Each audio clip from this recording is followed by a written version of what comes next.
those times that we get a bit apprehensive about something we need to do?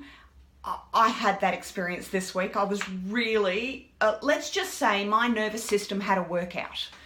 And I was really anxious, but I was excited at the same time. But I had all these self-doubts going on, and they were all being mixed in together. So I could not tell the difference between anxiety and excitement.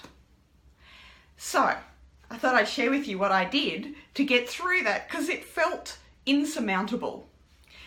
So, I like to think that I'm very independent, self-sufficient, and I've got this. But earlier this week, I had to ask for help.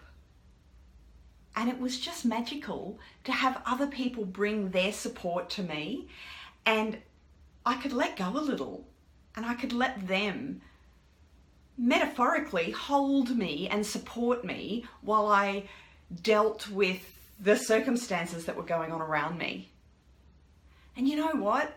I think we should do that more often. I think that asking for help from others is such an empowering thing to do, because it allows more strength to come into your space, and it actually lifts you up.